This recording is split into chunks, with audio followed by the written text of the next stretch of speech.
Welcome to quantum physics classes. हमने पिछले class में रिलेटिव परमिटिविटी के बारे में आपको कुछ बताया था, ठीक है। और पिछला जो है वीडियो आप लोग देख लीजिएगा। उस पिछले वीडियो के बाद कुछ डेफिनेशन रह गया था, ठीक है। वो डेफिनेशन हम पूरा आज इस वीडियो में कर रहे हैं, ठीक है। ध्यान दीजिएगा, पिछले क्लास का थोड़ा सा रिव्यू हम दे देते हैं। अच्छा, लिंक आप देख लो, मेरे चैनल पे जाओगे तो वहाँ पर परमिटिविटी के बारे में पूरा डिस्कशन किया हुआ है। आज हम लोग रिलेटिव परमिटिविटी का यूज के बारे में समझेंगे, कैसे यूज करते हैं, ठीक है। तो थोड़ा सा एक बार फिर से हम देख लेते हैं डेफिनेशन। बच्चों लोग को बड़ा दिक्कत होता है डेफिनेशन में, है ना। तो हमने बात किया था कि दो चार्ज पार्टिकल है, Q1 और Q2। Q1 एंड Q2 दो चार्ज पार्टिकल है, तो इन दोनों के बीच में जो फोर्स है, कुलम्स के नियम के अनुसार F बराबर 1/4πε0 Q1 Q2 divided by r² लिखते हैं, ठीक है। और ये force electrostatic force of attraction होगा, ठीक है। तो आप इधर ध्यान दो, परमिटिविटी के बारे में हम लोग बात करते थे। वास्तव में दो चार्ज के बीच में केवल ये दो चार्ज ही नहीं है, इनके बीच में मीडियम भी रहता है। और मीडियम के पार्टिकल क्या करते हैं, समझिएगा। अगर मान लो मीडियम में कुछ एयर है, मीडियम एज ए एयर इस्तेमाल कर रहे हैं, तो इन दोनों चार्ज पार्टिकल के बीच में एयर रहने पर क्या होता है, electric lines of force air के कुछ मॉलिक्यूल को आयनाइज कर देता है। आयनाइज करने का मतलब आयंस में तोड़ना नहीं है, मेरा कहने का मतलब है एयर मॉलिक्यूल जो भी होंगे ना, वो चार्ज को सेपरेट, मॉलिक्यूल रहेंगे लेकिन चार्ज को क्या करेंगे, पॉजिटिव निगेटिव सेपरेट हो जाएगा। या ऐसा समझो, वाटर के लिए बड़ा आसान सा होता है। अगर वाटर के मॉलिक्यूल हैं तो हाइड्रोजन और ऑक्सीजन H2O होता है ना, तो इसके चार्ज हो जाते हैं ना, सेपरेट हो जाते हैं। पार्शियली पॉजिटिव ही हो जाएगा, नेगेटिव ही रहेगा, पार्शियली पॉजिटिव ये हो जाएगा। इस तरह से चार्ज का सेपरेशन हो जाता है। समझ में बात? आप पढ़ोगे इसको डाइलेक्ट्रिक में भी, ठीक है। तो वास्तव में मीडियम के मॉलिक्यूल जो होते हैं ना, हल्का सा पोलराइज हो जाते हैं, ये कहना ज्यादा सही है। तो ये मीडियम के मॉलिक्यूल पोलराइज हो जाते हैं, तो इलेक्ट्रिक लाइन ऑफ फोर्स यहाँ से जो निकलेगा चार्ज से, पॉजिटिव चार्ज से सपोज करो, तो कुछ इलेक्ट्रिक लाइन्स ऑफ फोर्स क्या हो जाते हैं, ये पोलराइज चार्ज में ही इंटर कर जाते हैं, क्योंकि नेगेटिव चार्ज यहाँ पर इसको नजदीक मिलता है। तो कुछ इलेक्ट्रिक लाइन्स ऑफ फोर्स जो होते हैं ना, कम अमाउंट में कहो, अगर वाटर है तो, या फिर एयर है तो कम अमाउंट में, वाटर है तो थोड़ा ज्यादा, तो ये इसमें इंटर कर जाते हैं। तो इलेक्ट्रिक लाइन्स ऑफ फोर्स ज्यादा से ज्यादा यहाँ पर पहुंच नहीं पाता है। याद रखना, अगर वैक्यूम रहेगा तो मैक्सिमम पहुंचेगा, सारा का सारा इलेक्ट्रिक लाइन्स ऑफ फोर्स लगभग पहुंच जाएगा। और पहुंचने के बाद कंप्रेस करता है, तो ये वैक्यूम का फोर्स क्रिएट करेगा, यानी यहाँ पर पूरा का पूरा इलेक्ट्रिक लाइन्स ऑफ फोर्स पहुंच जाएगा। और ये जब अपना कंप्रेशन स्टार्ट करेगा तो फोर्स यहाँ पर डेवलप होगी, वो मैक्सिमम फोर्स होगी। मीडियम रहेगा तो मीडियम में उतना इलेक्ट्रिक लाइन्स ऑफ फोर्स नहीं पहुंच पा रहा है, तो यहाँ पर जितना भी इलेक्ट्रिक लाइन्स ऑफ फोर्स होगा, वही कंप्रेशन के कारण इलेक्ट्रोस्टैटिक फोर्स डेवलप करेगा। तो इलेक्ट्रिक लाइन्स ऑफ फोर्स कम, तो फोर्स क्या हो जाता है, डिक्रीज करता है। अच्छा, इस हिसाब से वास्तव में देखो तो ये मीडियम की प्रॉपर्टी हो गई, ठीक है। कितना फोर्स लगेगा, ये मीडियम की प्रॉपर्टी हो जाएगी, ठीक है। मीडियम की प्रॉपर्टी कैसे, क्योंकि मीडियम पार्टिकल ही ना इलेक्ट्रिक लाइन्स ऑफ फोर्स को क्या कर रहा है, प्रिवेंट कर रहा है, ठीक है। और इलेक्ट्रोस्टैटिक फोर्स को क्या कर रहा है, रोक रहा है। समझ में बात? तो इस हिसाब से परमिटिविटी का डेफिनेशन लिखोगे, द प्रॉपर्टी ऑफ मैटर, ये मैटर की प्रॉपर्टी है, prevent the electric lines of force, property of matter which prevent the electric lines of force is called permittivity. समझ में बात? या फिर इसको ऐसे भी डिफाइन कर सकते हो, the property of matter which prevent the electrostatic force between the charge particle. ये मैटर की वो प्रॉपर्टी है जो इलेक्ट्रोस्टैटिक फोर्स जो है ना चार्ज पार्टिकल का, उसको क्या करता है बेटा, प्रिवेंट कर देता है, मतलब कम कर देता है। कैसे? पोलराइज करके, ठीक है। मतलब चार्ज क्या करता है, अपने नजदीक वाले मीडियम मॉलिक्यूल को पोलराइज कर देता है। इसके वजह से चार्ज से निकलने वाले इलेक्ट्रिक लाइन्स ऑफ फोर्स उस पोलराइज चार्ज के अंदर कुछ खत्म हो जाता है, या ये कहोगे इसकी एनर्जी कुछ खत्म हो गई, तो इन दोनों के बीच में फोर्स ऑफ अट्रैक्शन क्या हो जाएगा, कम जाएगा, ठीक है। तो अब जो फोर्स लगेगा, अब फोर्स लगेगा मीडियम में इतना 1/4 और epsilon medium Q1 Q2 divide by कितना R², है ना। पिछले क्लास वाला सेम है। ठीक है। अब हम यहाँ पर देख रहे हैं कि एप्सिलॉन m है मीडियम की permittivity of medium.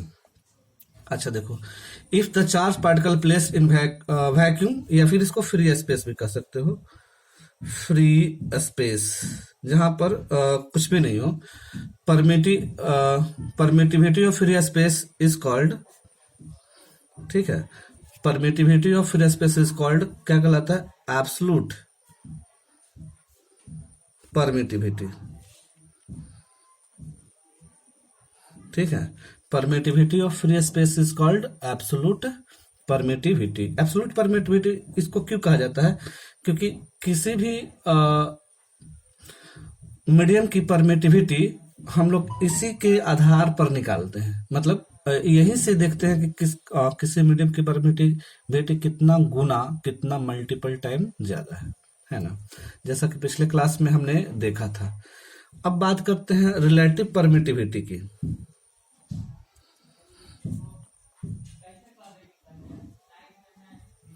Relative permittivity के बारे में हम लोग ऑलरेडी पिछले क्लास में डिस्कस कर लिए थे।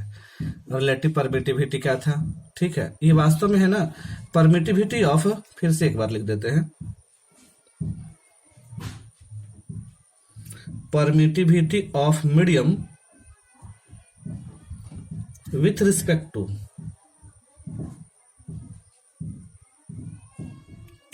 ठीक है, परमिटिविटी ऑफ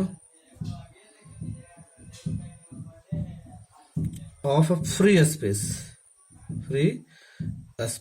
ठीक है, मतलब फ्री स्पेस के रिस्पेक्ट में, ठीक है, ध्यान दो, permittivity of medium with respect to free space. मतलब रिलेटिव परमिटिविटी ये इंफॉर्मेशन देता है कि कोई अदर मीडियम कितना ज्यादा इलेक्ट्रिक लाइंस ऑफ फोर्स को रोक रहा है, कितना टाइम ज्यादा रोक रहा है, ठीक है, समझ में बात, कितना टाइम ये देगा, हाउ, ये मल्टीपल टाइम देगा, समझ रहे हो, न्यूमेरिकल वैल्यू देगा कि 2 गुना 3 गुना 4 गुना 10 गुना, कितना गुना, ये कितना मल्टीपल टाइम अदर मीडियम रोक रहा है ज्यादा, ठीक है, इलेक्ट्रिक लाइंस ऑफ फोर्स को या फिर इलेक्ट्रोस्टैटिक फोर्स ऑफ अट्रैक्शन या रिपल्सन को, ठीक है। तो ये वास्तव में इंफॉर्मेशन देता है कि मीडियम जो है ना कितना ज्यादा परमिटिविटी, कितना गुना परमिटिविटी रखता है, ठीक है, समझ में बात। अब ध्यान देना थोड़ा सा, बेसिकली आप देखोगे ना कि 2 चार्ज पार्टिकल के बीच में लगने वाला फोर्स Q1 और Q2 के बारे में लिखा जाता है, ये ठीक है, ये लिखा जाता है कि इन दोनों के बीच में फोर्स लिखोगे ना तो आप देखोगे 1/4 pi epsilon naught into epsilon R Q1 Q2 divided by कितना R², ये फोर्स लिखा जाता है, ठीक है। ऐसा लिखा क्यों जाता है, इसके पीछे लॉजिक थोड़ा सा है, देख लेते हैं। हम देखे थे क्या कि रिलेटिव परमिटिविटी क्या होता है, ठीक है, एप्सिलॉन आर बराबर होता है क्या, मीडियम की permittivity with respect to vacuum की परमिटिविटी, ठीक है। तो एप्सिलॉन मीडियम बराबर होगा क्या, epsilon naught into epsilon R. Basically ऐसे लिखने के पीछे वजह है एक, ठीक है, एक पहला वजह ये है कि एप्सिलॉन नॉट की वैल्यू नून होती है 8.85 गुना 10 के पावर कितना -12, और रिलेटिव परमिटिविटी एक नंबर होता है, ठीक है, जैसे वाटर के लिए 81, ठीक है, वाटर के लिए 81, तो अगर हमको वाटर की निकालनी होगी परमिटिविटी, तो बस आप 81 से गुना कर दोगे, ये वाटर का परमिटिविटी दे देगा। तो यहाँ जो फोर्स है ना, यहाँ पर फोर्स जनरली आप इस तरह से निकाल सकते हो, 1/4 pi epsilon medium Q1 Q2 divided by कितना R²।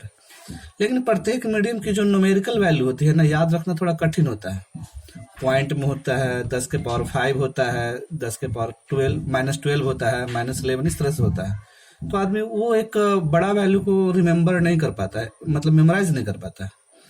इस वजह से इसके जगह पर देखो, मीडियम के जगह पर, यहाँ पर देखो, इस मीडियम के जगह पर हम लोग इस्तेमाल करने लगते हैं इसका 1/4 पाई एप्सिलॉन नॉट, ये मेरा नोन रहेगा। अब कितना टाइम रहेगा, एप्सिलॉन आर रिलेटिव परमिटिविटी दे देगा, और बाद में हम लोग लगा लेंगे Q1 Q2 डिवाइड बाई कितना आर स्क्वायर। तो ये यूज करना थोड़ा आसान हो जाता है।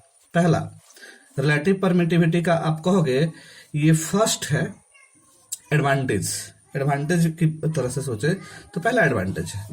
दूसरा एडवांटेज ये है समझना कि रिलेटिव परमिटिविटी एप्सिलॉन आर तुमको इंफॉर्मेशन दे देता है, ठीक है। रिलेटिव परमिटिविटी एक इंफॉर्मेशन भी देता है, ठीक है, कि समझिएगा वास्तव में एप्सिलॉन आर बराबर आप लिखते हो क्या, एप्सिलॉन मीडियम बटा एप्सिलॉन नॉट, मतलब मीडियम की परमिटिविटी बटा वैक्यूम की परमिटिविटी, ठीक है।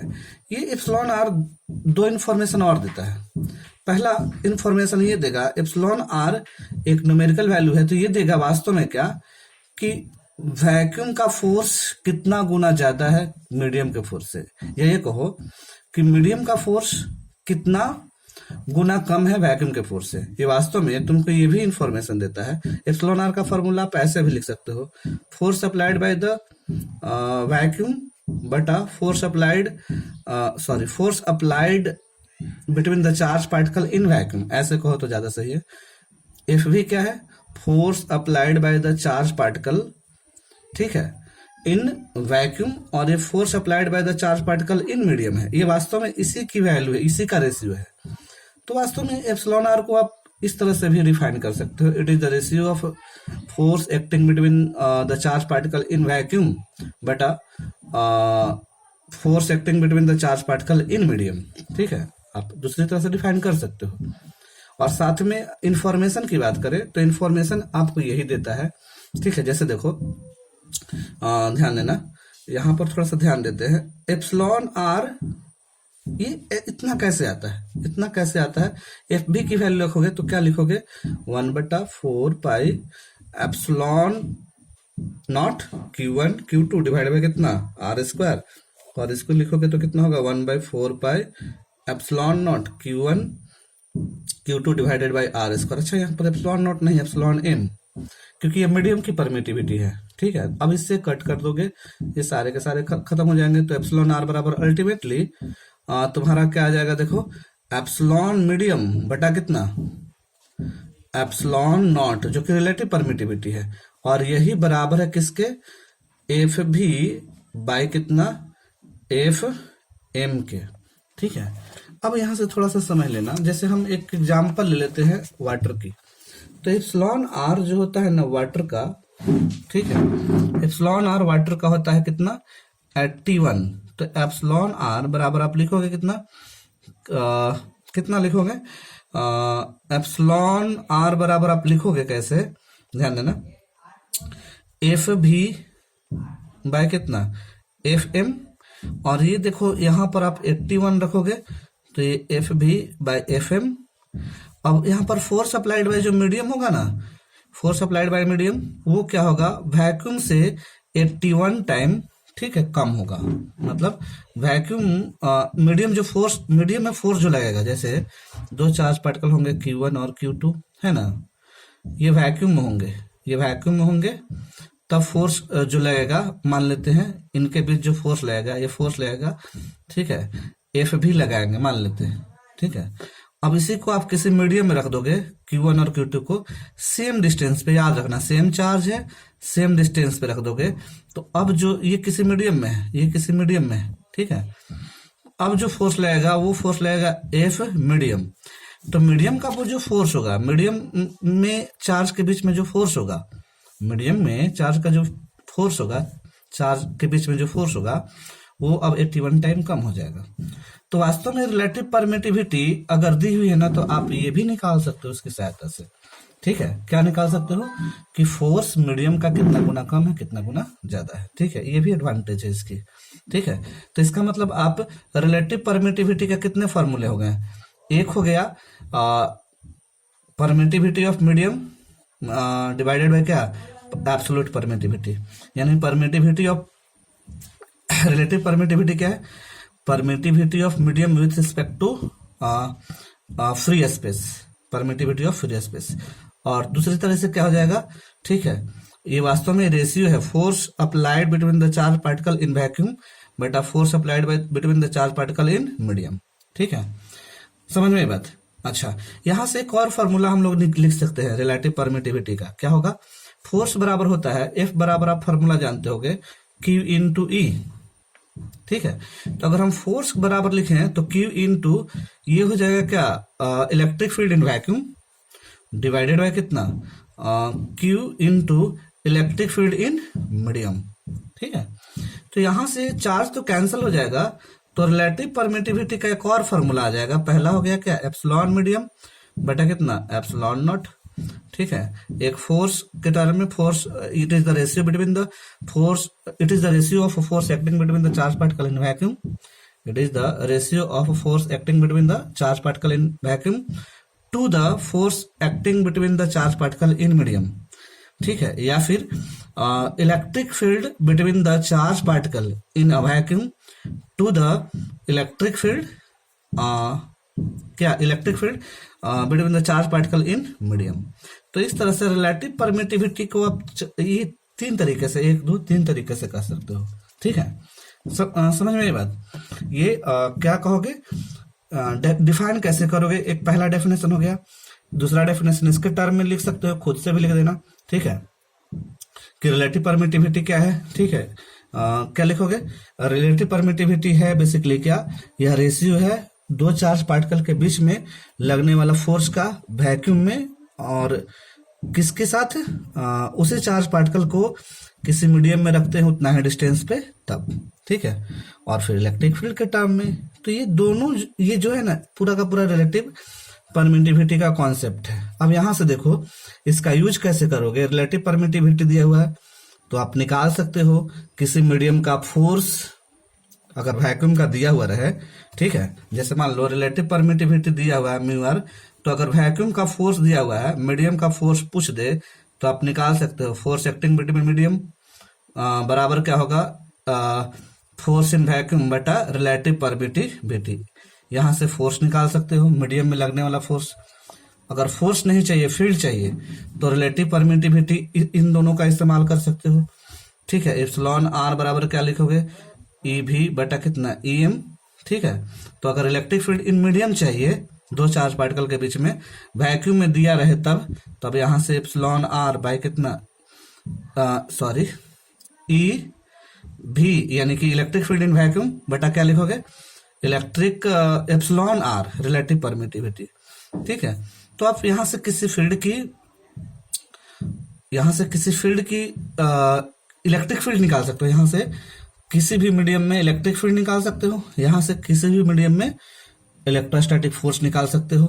ठीक है, और एक एप्लीकेशन तो तुमने देखा ही था, एक और क्या निकाल सकते हो, जैसे हमको परमिटिविटी चाहिए मीडियम की, रिलेटिव अगर दिया रहे, म्यू आर अगर दिया रहे, तो हम लोग परमिटिविटी मीडियम का निकाल सकते हैं, क्योंकि आप जानते हो रिलेटिव परमिटिविटी बराबर होता है permittivity of medium divided bye absolute permittivity.